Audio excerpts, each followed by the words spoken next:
keesi wona xatande ati kiinandi maariti France nan daga jaare yaxre ñanaga France kiine ñandima denge kiine ke ma ara ke ñadenge France an daga jaare kiine ke gida ñaxarun xawono iɗi kiinon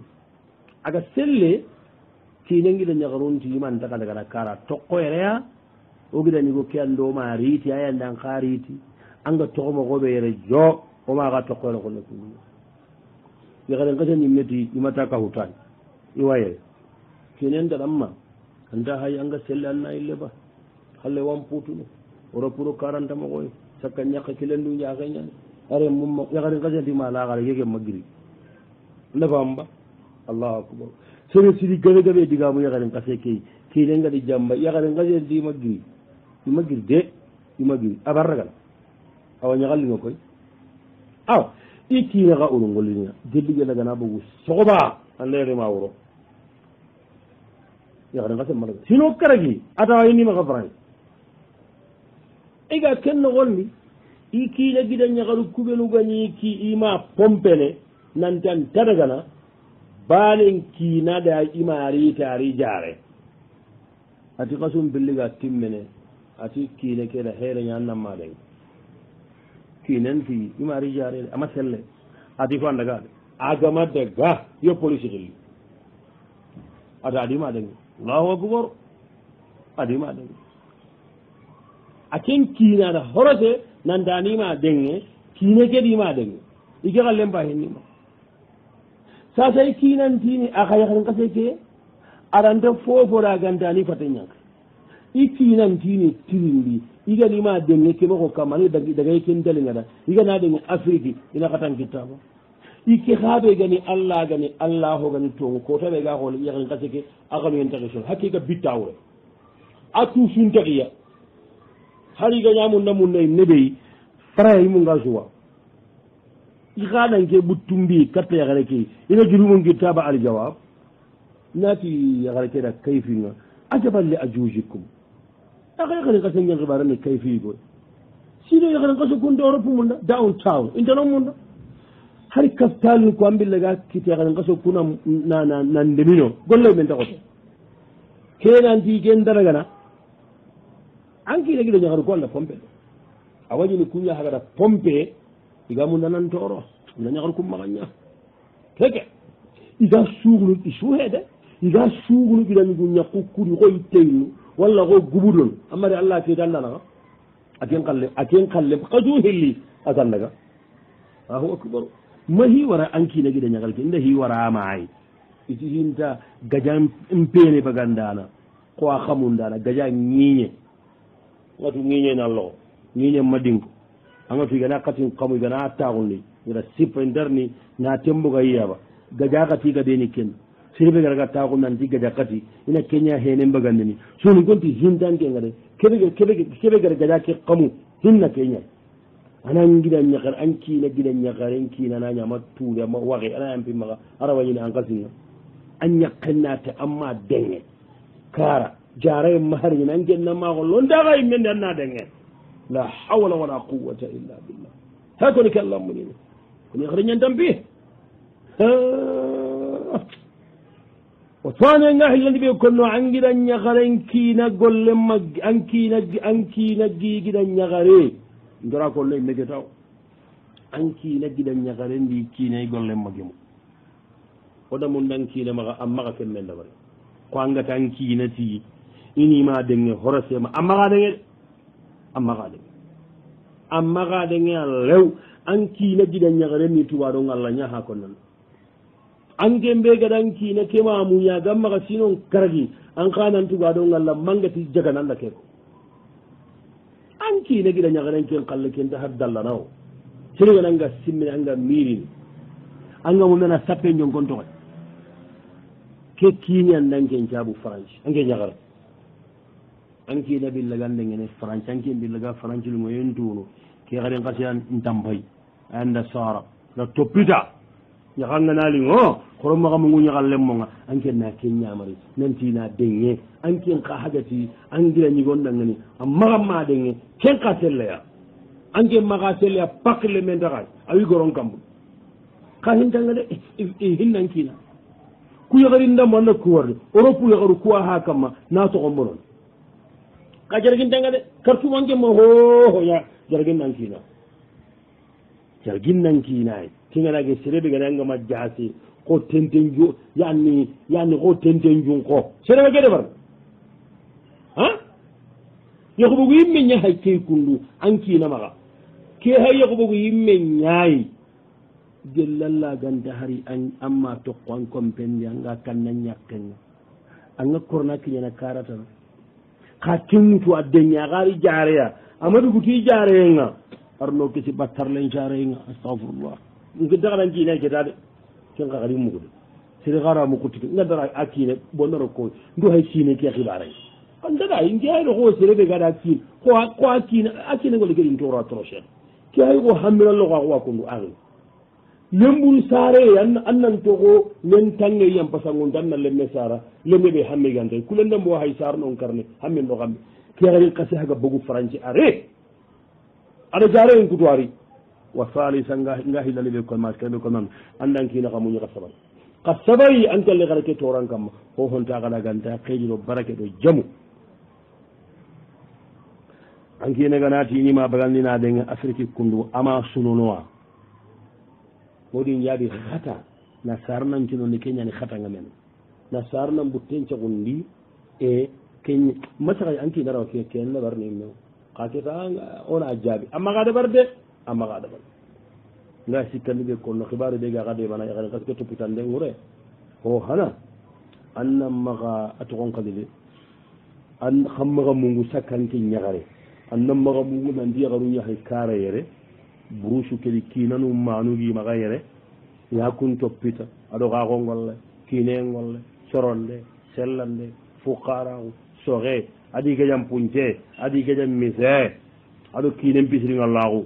wa thaniyan hilla liɓe gara wande mana ke kundu xanda ke toppita hisire ñani ke allah wa hisire munda sikkandi ɓe gara waxa ɗeman xanatu machallah an kinama amaña watunte ma xanda girmina taxundi amma tara du wankina alhamdulillah warabiyan sabunaxa tandi ɓe gaxa ɗemana xanatu nanti tambo ɓe garo a yantugene de seregani kalle xare daro inchallah allah mu ñakkungarini miga ɗo andaro seedegana sangatan kalle xare anda lokke anda piiri anda ñan teyinne anda ñan nguɓuɗo amma kaway mambar nun ko anga taxa doro an tan xari mum xoonowa yaxiniya o taxunu wantenin tana andan kalle yaxarum saabu kagale ɓe gara wande mana xagana ke xari toxo xa compe ke noxondi xaga sabariya konnu sabariye mbaraje allah me anatu o sowaluri xamisu keso kargandi ñaxa yere aka yaxara yegowane masha allah wala quwata ate neña ngiri nandaga nangi agiri france nandaga karabange nandagi le ñagaren palla le ñagare ke leginde le ñagaren kotanga kutitan ñagare ke wattendaraga a faati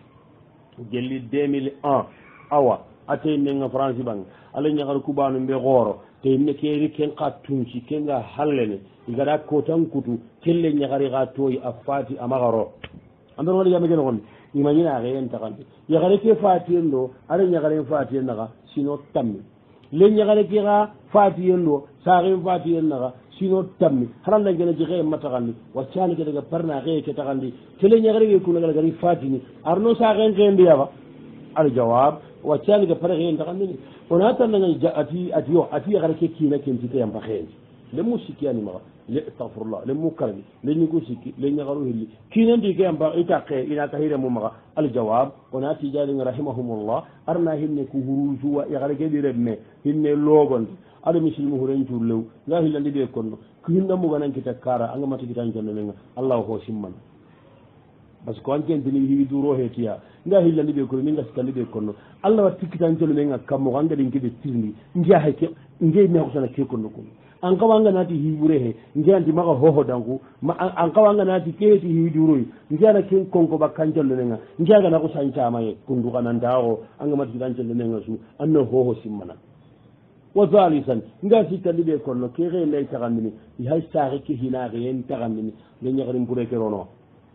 legana ñaxarin pure ke xartendu ina kahu axa xallenga inara taxandi axa soron naxa ina ke axili limoni fran noxon alimuna saxaat xeyu xilli ni romeedi modu lemmu hay me xirmiran ku ne kati karara ke tox kati karaxe ma taxandi ke xa kara xadi bogumeedi ko kati karaxe maxandar lemmuku kunsa muskali ñidi faraidin ken beti nanti petake de amara ke haro kuran ke tuwagu ninne ke tuwagu nebe go maka radundano ku iga ke bare ngani kinya kege ai ken ganda o me modille mo gana trompe no ni gonuta ino to privé nga ken ko ay ran trompe ke bare ke alla wa tuwagu siya su gotono aganda tuwagu dantanto shikalu tuwagu anga magara arata mu ko ajopata jellanga na dangi tamami yembabunga intifo kusulu juruhi no ko daga tanda wa illa fasalisuha o handiri min hina digam bananka shikalu tuwa atwa ko ganda serla wadu butten kotono annama li kawandenga anga tu pakalanda annama la limama guna anga nan damagara amma ba mu aba tayib annama lu kutu bagarangenga anga su nan damagara kanan dangama li shikaluwa anka anta sago lorante nan dangandu kata kheta kanenga ai nan dangandu kata qur'ana hafija ko sunqa sunnahila nan danga dangini kana ne kitaben tantamma anka ganta iki wakante ngulin kan ina ta'il al munasaqat yalla gana ko ta maka aga hanyana aga na kay hana ke takandi ana hure kero gendi kemagan e khehila ni ke ganara aga takandi da simmandin tirindita ya gare ke ma warna ke ni amantarono antado na ke takandi de baw amana bure bakke ko linda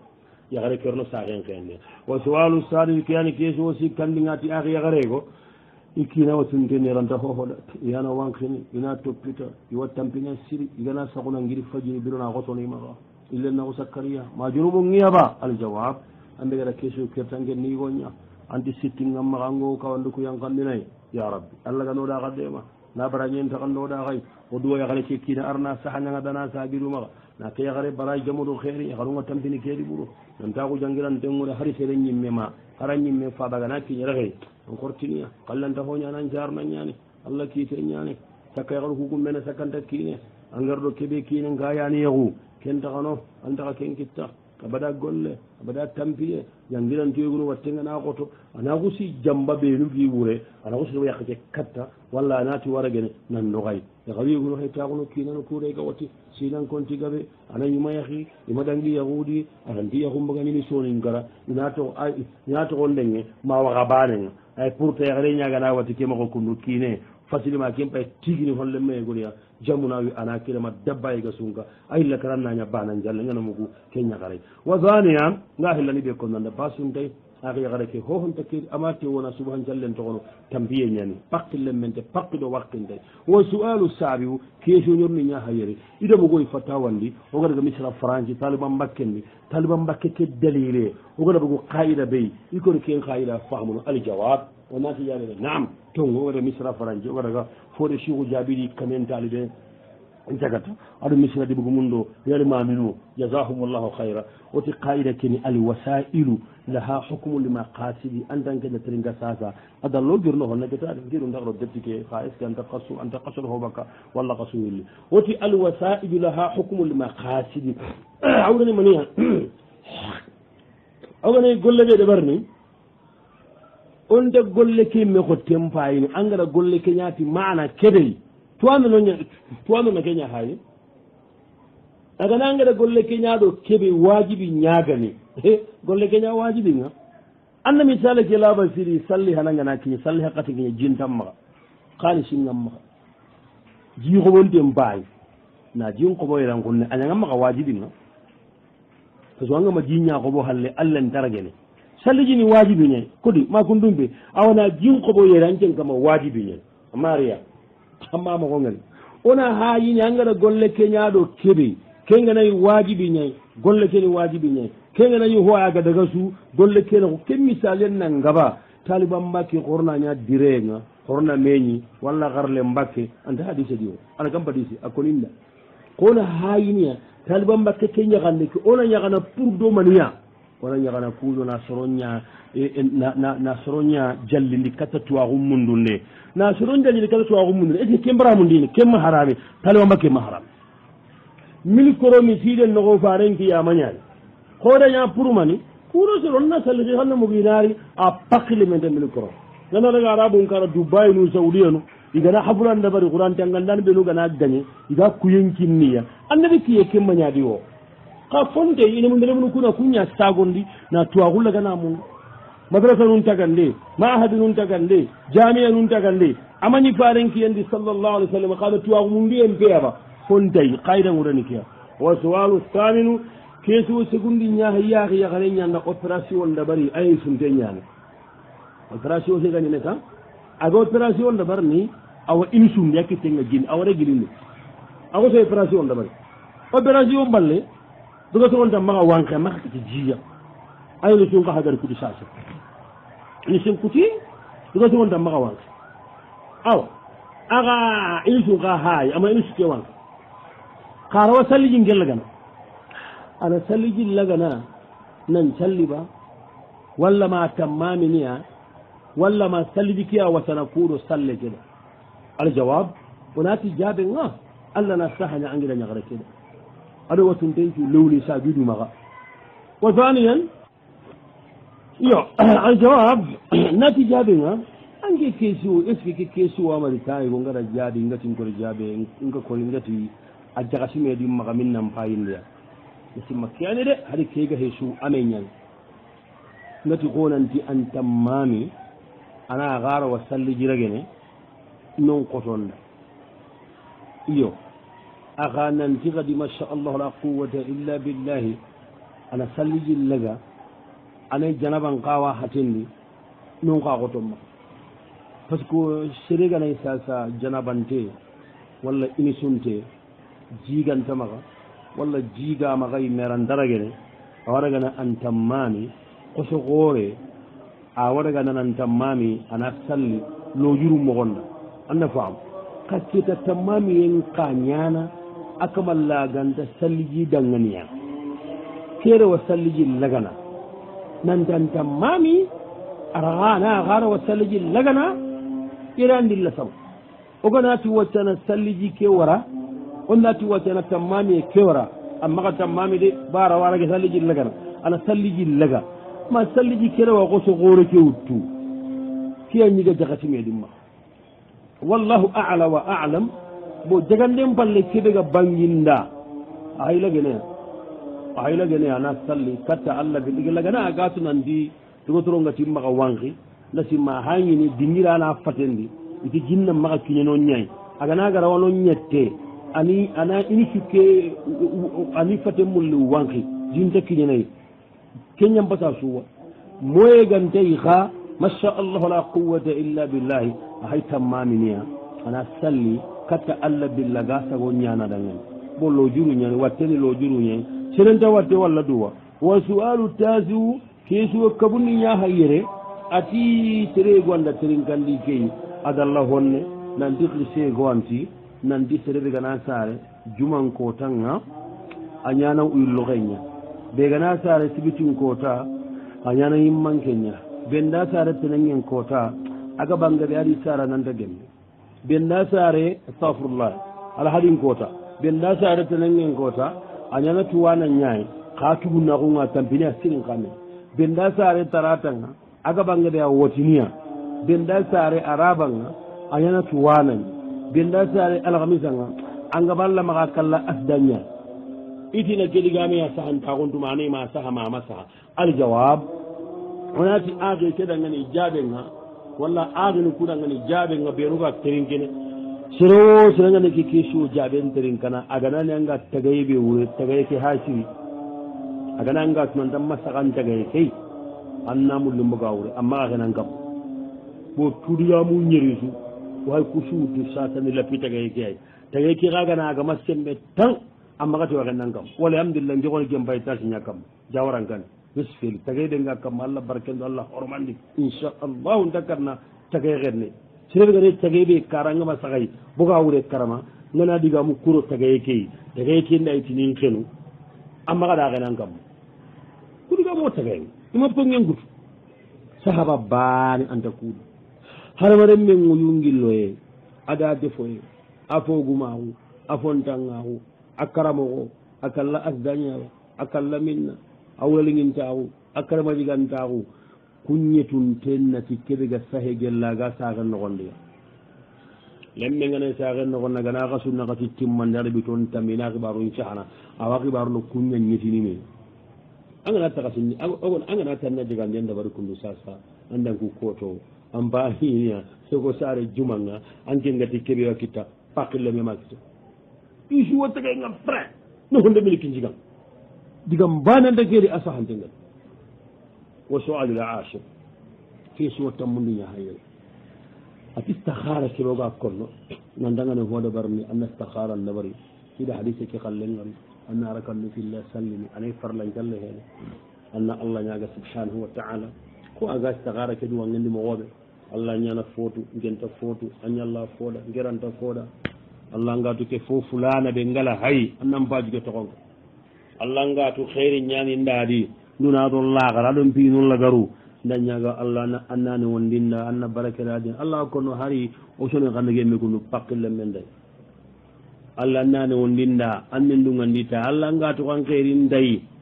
yalla ngani mungu ndai annin sagandi bakka maga anna sagandi bakkim maga annin ngar jaga khairi ngati karatana angadu faaren kallem bayke sallallahu alaihi wasallam ati keda sita khare wo wari mati ha ba kitabu nyama mati kisima kitabu nyama akenka nafsu tartib anna arkanuku fillah salli fatiha ado kede ganane wonna gello qur'ana soron anna allah nyaaga ada duwawu joy me ko agillenni madwawu ke sa tantay kenna ada duwawu ke ko awa duwawu ke no gonde allah allah ndan ñaaga te a ñana footu ngenta footu a ñalla fooda nkiranta fooda a ñana hinul lagaru a ñana himgontentu wana allah ke xibare ɓe kundu ngada batte anga tunanti xeeri ñaani ndangani nduna ɗon laxara ɗon mbinul lagaru ndan ñaaga allah anna xeerintagumancen koye ngankuyu gedi jellanga tuxa allah ke xibare bone ñaani maxa xibare kene xon allah ndan ñaaga anna bonentagumancen koyen atila hina ken stakhara mo gon gella gane kem paramun de nyagani ma haramun te jinnan to gon tayde arakan ko fi leeri gi saljini normal ko sal kutumbo taqil medo waxil me sunte duwaw ki hay kay yalahuma ki stakhara ni mo haramun de ma haram al jawab hunata ngani jabinga sitakhara ki be gali hadithu no gon ko ngada ko mo be annabi gara ko mo tono sallallahu alaihi wasallam agani gemo wayde naraka nun fillah salli anna duwa khanta ken no gonga nanti yelli allah gana khairin tagumancen ko yanga an ken kondi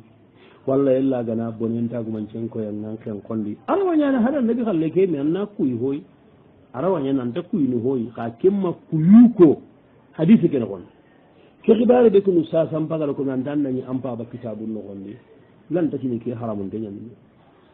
yo mani fo ne ngara taken gonno ما شاء الله ولا قوة إلا بالله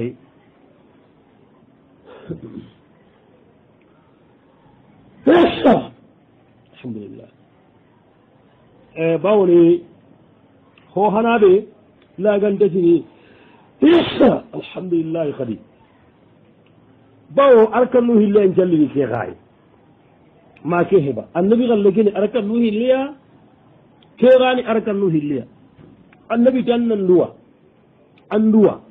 an gana allah ñaganantana xeeri ke gelli xeeri ñagani ana taguman cenkoyanga xen kon bonen ñagani ana taguman cenkoyanga bonenni ngir sima ken pay duwange ñayta agada allah saga ana taguman cenkoyanga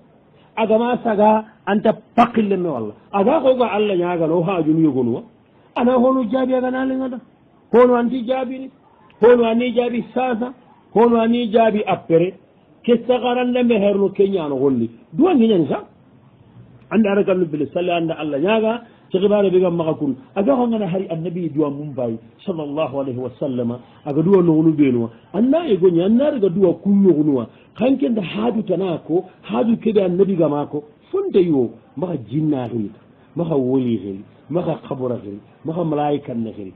maxa tanga hayinde tana dabarni nangara kan num pelli lippana allah ñaaga allah ke xibare ɓe ngaada battenga allah ngatun xeeri ngay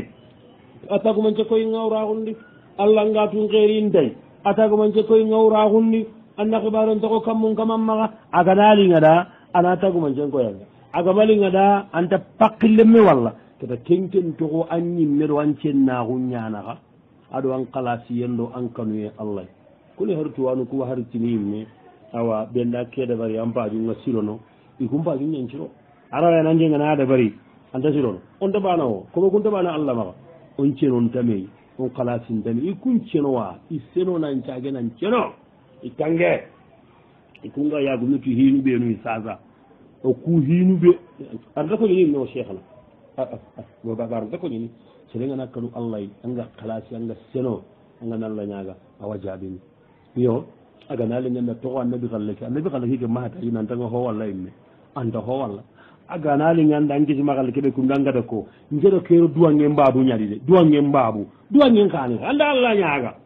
agana ho koyanga hay agama hoy ko yanga ya hay kenga annabi xalle ke xoni sondumen taxuna ya kamma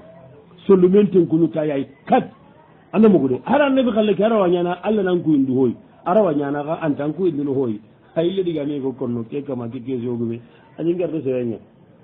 aji ke ɓillegarono kesiono kuri matuma siɗo hoy ke terinka fatawano ku terinka ta hanari ma siɗa terenko ma siɗa terinka keleñari ba ti jowaro woy keɗa simma ko ngey me an taxunu nga kesiono ku konno hon naati terndini hana keani anayo sere matriɗine ke poosé de ngey me hagada poosé hakkeygal lasame digamu ku giri mogon ɗo e jaabindi mogon ndi allah same kay e nge hana taxuno aɗa ke kesio su nga hakamana bogotayya ana naati wacce kesio hana akaman dikkundu seremako ma bogotay kenni allah dandu nde hohoritini kesio ɓe ñimme nde hohoritini no honandi ñimmena kesio riti tinduwa seron kesio nu mbane ane jii jaabini jama ke aga ɓennete ke mana kotti en arnoge mon ni sahaba wa sallallahu ala nabiyillahi muhammad wa ala alihi wa sahbihi wa sallam wassalamu aleykum wa rahmatullahi wa barakatuh yatikum al afia